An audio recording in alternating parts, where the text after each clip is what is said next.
Haya, maombi ya jinai namba 26287 ya mwaka 2025 kati ya Mheshimiwa Katibu Mkuu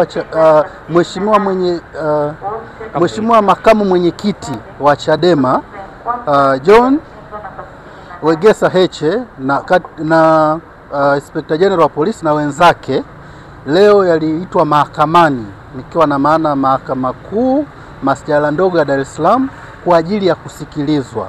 Sasa kama ambavyo tulitaarifu umma tarehe iliyopita kwamba upande wa wajibu maombi waliomba kuleta majibu yao, nikiwa na maana kiapo kinzani kujibu yale maombi ya mleta maombi, na ni kweli wameleta majibu na yalikuwa yametakiwa kuletwa sio zaidi ya jana tarehe 9 mwezi wa 11 2025, na walifanya hivyo, na sisi leo waliweza kutupatia nakala.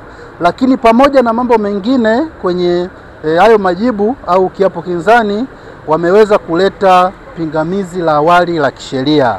Kwa hiyo baada ya kuwa tumepata hizo nakala ya majibu pamoja na pingamizi la awali la kisheria, kama mlivyoona tulivyoingia kwa Mheshimiwa Jaji, tulieleza hayo kwamba tumepokea majibu kama nusu saa iliyopita.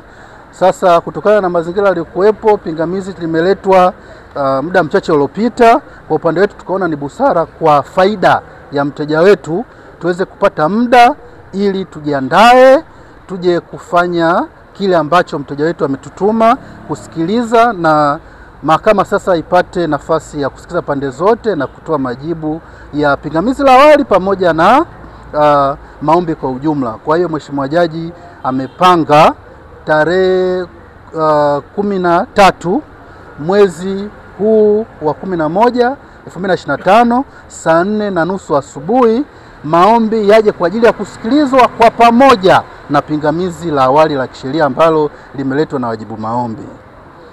Kwa hiyo kwa kifupi ni hayo tu. Jina la mimi naitwa Wakili Selemani Matauka, lakini kwa pamoja nipo na mawakili wenzangu ni Mr. Paul Kisabo, William Madu na wengine, pamoja na Fredrick Msaki, Doris Sarun na Kafuku, lakini wao wameshaondoka, lakini wote kwa pamoja tulikuja kwa ajili ya kumwakilisha Mheshimiwa Heche.